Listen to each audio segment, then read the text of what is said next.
आज मैं बात करूंगा पैनोरमा इंग्लिश पार्ट 2 का जो फर्स्ट चैप्टर है द पेज फॉर लिविंग। यह जो चैप्टर है 10th क्लास का है, बच्चों के लिए है और मैं इस चैप्टर का 1 by 1 ट्रांसलेट अनुवाद करके बताऊंगा और इससे कुछ क्वेश्चन आंसर भी देखेंगे। तो बेहतर समझने के लिए आप लोग अपने बुक को इस चैप्टर को ओपन कर लीजिए और साथ में मेरे साथ इसको देखिए, इससे आपको बेहतर से बेहतर समझ में आएगी। तो शुरू करते हैं। द पेस फॉर लिविंग, जिसका अर्थ होता है जीवन की गति। जीवन की गति मतलब हमारे जो लाइफ है, लाइफ स्टाइल है, ये कितना फास्ट चल रहा है, इसी के बारे में लेखक हम सबको बताना चाहते हैं। तो इसके जो लेखक है आर.सी. हचिंसन है, वह एक ब्रिटिश नॉवेलिस्ट है। तो आर.सी. हचिंसन एक ब्रिटिश नॉवेलिस्ट, आर.सी. हचिंसन एक ब्रिटिश नॉवेलिस्ट है। Exhibit an exceptional flair of touching the sensitive issue of the contemporary society with all contradiction and paradoxes।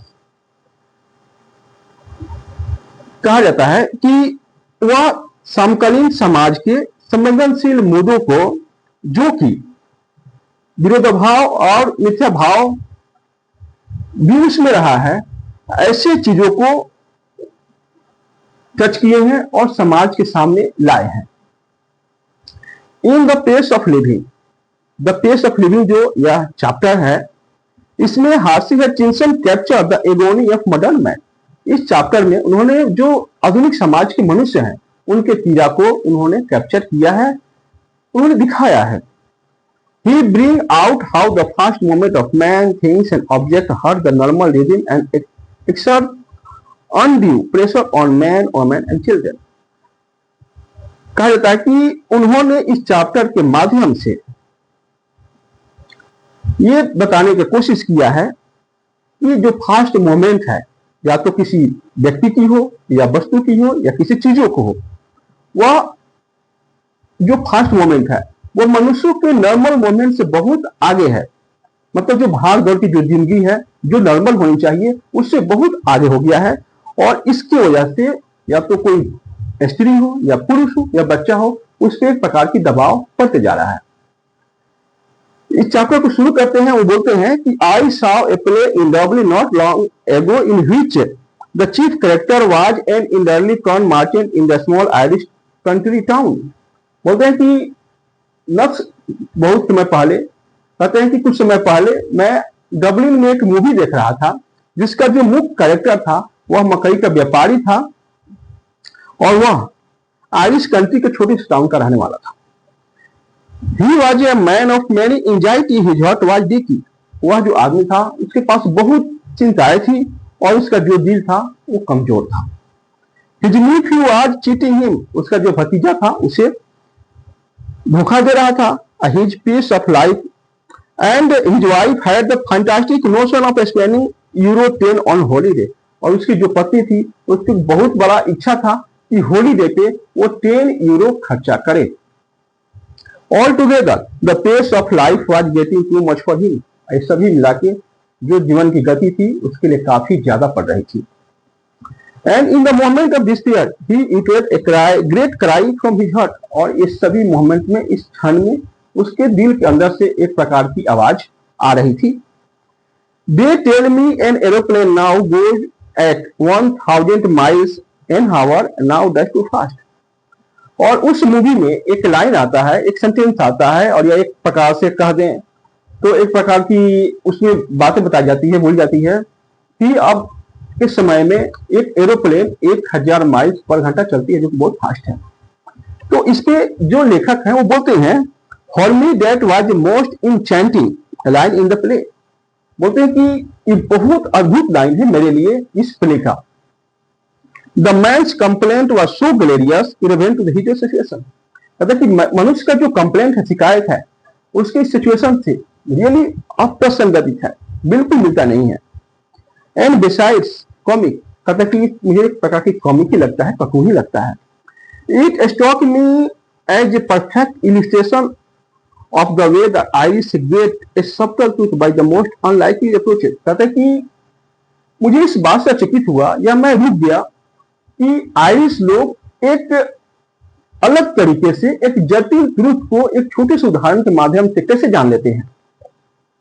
You saw that old fool mean, आप इससे समझ सकते हैं कि उस मूर्ख का मतलब क्या होता है या वह कैसा मूर्ख था। Now that I have any Dzire of rapid movement my self, तब तक मैं खुद स्वयं से, मैं जो रैपिड मूवमेंट है, जो गति है, मैं उसको डिजाइट नहीं करता, मैं उसको ऐसा नहीं कि मैं उसको लाइक नहीं करता, मैं उसको ऐसा नहीं चाहता नहीं। I enjoy going in A car that 9 miles an hour, मैं किसी कार में बैठ के जो 90 miles per hour चलती है उसमें बैठना मैं इंजॉय चाहता हूं। And so long as I am driving so long it is not my car, और इतना समय तक मैं उसको चलाते रहूं और ये भी कि वो कार मेरी ना हो। I adore the machine that haul you about at Battersea, मतलब कि वो मशीन जो आपको बेटेसिया की तरफ इर्द गिर्द घुमाती है, वैसी मशीनों को मुझे मेरा सम्मान है, मैं इस चीज को पूजा करता हूं। उसके बाद बोलता है to dine in London and lunch in New York next day seem to be me a most satisfactory experience, तथा कि लंदन में रात का खाना खाना, नेक्स्ट डे मॉर्निंग में न्यूयॉर्क में लंच करना, ये मुझे लगता है सबसे सेटिस्फैक्टरी, संतोषजनक चीजें हैं या अनुभव है। I admit it exclude all the real pleasure of travel, लेकिन मैं इस चीज को ये भी मानता हूं कि ये सभी चीजें रियल प्लेजर से बिल्कुल हटके हैं। But it gives you a superficial sense, but the sort of fun you get from the country bus in Somerset और स्पेन, मतलब कि जो स्पेन की छोटी सी गांव की शहर की बसें हैं या समरसेट जो बसें हैं, उसमें बैठ के छोटा सा भी फन किया जा सकता है। But it gives you superficial sense of drama, और मिला जुला के इसे लगता है कि ये बहुत प्रकार की सुपरफिशियल, एक प्रकार की ड्रामा ही लगता है। It was a sort of excitement our ancestor had to do without, यह एक प्रकार की छोटा सा एक्साइटमेंट है, और हमारे जो पूर्वज थे इसके बिना ही वो रह जाते थे, चलाते थे काम, उनको इसकी जरूरत नहीं थी। And we might just as well accept it gratefully, और हम लोग इसको बहुत महानता पूर्वक इसको हम एक्सेप्ट करते हैं। Nowhere speed become something unfriendly to the me is where mental activity of our time tend as a naturally to do follow the pace of machine, मतलब कि अब जो मशीन की जो स्पीड है, रफ्तार है, वह हमारे लिए अनफ्रेंडली होते जा रहा है, वह हमारे हक की नहीं, वह हमारे लिए एक प्रकार से मुश्किल पैदा करते जा रहा है, क्योंकि हमारा जो मेंटल एक्टिविटी है वो उसके हिसाब से अब काम करने लगा है, और जो नेचुरली हम लोग सोचते हैं वो इसके बिल्कुल विपरीत है, और लास्ट में हमारे मेंटल एक्टिविटी को मशीन के पेस को फॉलो करना पड़ रहा है, जिससे हमारी हर एक प्रकार के दिमाग में क्या होता है कि टेंशन, हम जब आज के मॉडर्न युग में जीते हैं तो उससे हमें हर एक, तो हमारी जो लाइफ स्टाइल है जब बढ़ती है तो हमारा जो जीवन है वो बहुत भाग दौड़ का जीवन हो जाती है, इससे हमें प्रकार की टेंशन होती है, एंजाइटी होती है। तो इस भाग दौड़ की जिंदगी से ही टेंशन, ये सभी चीजें होती हैं, और ये सभी चीजें क्यों हो रही है, तो जो ये है pace of machine, the movement of machine, जो चीजें हैं हमारे पास बहुत फास्ट चल रही है, उसकी वजह से हो रहा है। फिर कहता है कि I speak with prejudice because I belong to the tribe of slow thinker, those who were cursed with I speed they स्क्लेरियस people who might on the most devastating repartee about 4 hours after the party over। इसको लेखक कहता है कि मैं एक slow thinker, slow सोचने वाले जनजाति से बिलोंग करता हूं, और ऐसे लोगों को हम लोग खुद श्रापित ही हैं कि हम लोग को कोई भी चीजें बहुत लेट से समझ में आती है। फिर बोलता है कि people who lied on the most deciding repartee about 4 hours after the party over, बोलता है कि हम लोग, कुछ लोग ऐसे हैं कि हम लोग उस जनजाति से हैं जहां पार्टी ओवर होने के बाद किसी भी आंसर का जवाब हमें सूझता है। I am one of those who are granted to get the lowest mark in any intelligence test, मतलब कि मैं ऐसा आदमी हूं, इस बात की गारंटी दे सकता हूं कि अगर इंटेलिजेंस की टेस्ट हो उसमें हमें सबसे लोवेस्ट मार्क्स मिलेगा, बिकॉज दोज टेस्ट और all the ones I have come across seem to be designed to measure the speed of your mind more than anything else। अगर कि जितने प्रकार की टेस्टें इस दुनिया में बनाई गई है उसका एक ही मकसद है कि आपकी माइंड की स्पीड को जानने के लिए, इसके अलावा कुछ नहीं है। Obviously, we slow thinker are terribly handicapped in the business of getting a living। और इस बात की और भी ये चीजें है कि जो हम लोग स्लो थिंकर हैं, ये बिजनेस में हम लोग एक प्रकार की हैंडीकैप्ट हैं। हैंडीकैप्ट मतलब कि अपाहिज हैं, हम लोग से इस प्रकार के बिजनेस में सोच नहीं सकते और हमसे बिजनेस नहीं हो सकता। कि बिजनेस में जो होते हैं लोग वो फास्ट सोचने वाले होते हैं और स्लो थिंकर लोग बिजनेस में नहीं चल पाएंगे। But what I am thinking about just now is not so much practical use of one's mind as use of enjoyment। लेकिन मैं एक चीज मानता हूं कि माइंड का जो यूज है वह चीजों की गति को के लिए नहीं बल्कि एक इंजॉयमेंट के लिए बना है। As an example I go to the cinema. As example मैंने जैसे सिनेमा गया, I find myself in hopeless form. मैंने उसमें खुद अपने आप को होपलेस पाया। After 2 or 3 minutes, I have to turn my wife for the enlightenment। I whisper, is this same girl as the one we saw at the beginning। बोलता है कि मैं सिनेमा बैठा तो अपने पत्नी से पूछा कि जो लड़की दिख रही है क्या वो सेम वही गर्ल है, क्या वही लड़की है। एंड शी विस्पर बैक, वह मुझे फिर फुसफुसाती बोली, no there are 3 girls in this film, a tall blonde, a short blonde and medium size brunette. मतलब कि इस मूवी में 3 लड़कियां हैं, एक लंबी है जिसकी आंखें भूरी है और एक छोटी है, एक मीडियम साइज की लड़कियां हैं। कॉल मिला के टोटल मिला के 3 लड़कियां हैं। Call them A B C, आप उसे ए बी सी बोल सकते हैं। The hero is the man who takes his head off when he comes indoor.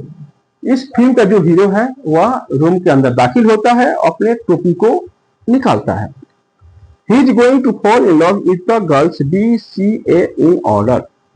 और वह आदमी जो लड़कियां 3 हैं बी सी ए, उन इस ऑर्डर में उससे उस मूवी में प्यार हो जाता है। And so it proves to be, इस प्रकार यह साबित हो जाता है, there you have a mind which has turned itself to work in a high gear, through a matter of fact it can work in other gears just as well। इस बात से यह साबित होता है कि आपका जो माइंड है खुद अपने आप काम करता है, या अपने माइंड को ऐसे ट्रेन करना होगा जो समय के हिसाब से जो अपने आप काम खुद करने लगे, और उससे अगर अधिक सोचना पड़े या अधिक दिमाग लगाना पड़े या अधिक प्रैक्टिकली सोचना पड़े तो उसको भी वो कर ले। But my point is just most of my fellow patrons in the cinema do think fast enough to keep up comfortably with the rapid changes of scenes। लेकिन बोलता है कि मेरा जो पॉइंट है कि जो मेरे दोस्त थे और सिनेमा में जो सीन चेंज हो रहे थे वो सभी को कंफर्टेबली आराम पूर्वक वो कैप्चर करते कि सीन में क्या क्या बदल रही है और उस चीज को कंप्लीटली वो समझ रहे थे। They think much faster than people did 30 years ago। और वे लोग जो 30 साल के आदमी हैं उससे या 30 साल पहले जो सोचते थे उससे फास्ट सोच रहे हैं। Possibly because those who do not think fast in high state nowadays may not get another chance in the world to think at all। और बात यही है कि आज के समय में जो फास्ट नहीं सोचेगा वो शायद इस वर्ल्ड में उसको कोई मौका ना मिले। इससे कुछ क्वेश्चन हम देख लेते हैं। तो मिला जुला कि जो चैप्टर है जो मूवमेंट ऑफ लाइफ मतलब बारे में बात कर रहा है, और जो इसके लेखक है आशी हचिंसन, वो बोलते हैं कि जो पेस फॉर लिविंग है यह मनुष्य के लिए एक प्रकार से प्रॉब्लम बना रहा है, जिससे बच्चे, मनुष्य और स्त्रियां सब पे प्रेशर पड़ रहा है। और दूसरी बात ये भी बोलते हैं कि अगर जो इस पेस ऑफ मोमेंट को कैप्चर नहीं करता है, अपने माइंड को उससे ट्रेन नहीं करता है, तो वह आज के समय में पीछे रह जाएगा। तो इसका फर्स्ट क्वेश्चन देखते हैं, where did the writer watch the play. तो राइटर ने इस प्ले को कहां देखा? The writer watch the play in Dublin. Who was the chief character in the play. इस प्ले में मेन कैरेक्टर कौन था? The corn merchant. इसका तीसरा क्वेश्चन है, does the writer dislike rapid movement of every field. क्या जो writer है वो रैपिड मूवमेंट को हर एक फील्ड में डिलाइक करता है? नहीं, वो चाहता है कि हर एक चीज मूवमेंट हो, लेकिन इससे मेंटली आदमी को प्रेशर बनता है और तकलीफें होती है। लेकिन आज के समय के लिए ये रैपिड मूवमेंट के साथ मनुष्य को अपने माइंड को ट्रेन करनी चाहिए। In which situation does the writer find himself in the cinema. मतलब किस सिचुएशन में राइटर ने अपने आप को सिनेमा में पाया? वह अपने आप को स्लो थिंकर पाया और पूरी तरह से जो फिल्म की सीनें थी चेंज हो रही थी उसको कैप्चर नहीं कर पा रहा था। How does the writer clarify himself A thinker. Writer ने अपने आप को किस प्रकार से क्लासिफाई किया? वह अपने आप को स्लो थिंकर क्लासिफाई किया। Thank you. और आप लोग को जो अच्छा लगे देखिए, और जो आपको इस चैप्टर में जो चीज समझना है उसे कमेंट कीजिए। और रहा वर्ड मीनिंग का, तो वर्ड मीनिंग भी मैं आपको एक चैप्टर में एक्सप्लेन कर दूंगा या अलग से कर दूंगा। Thank you.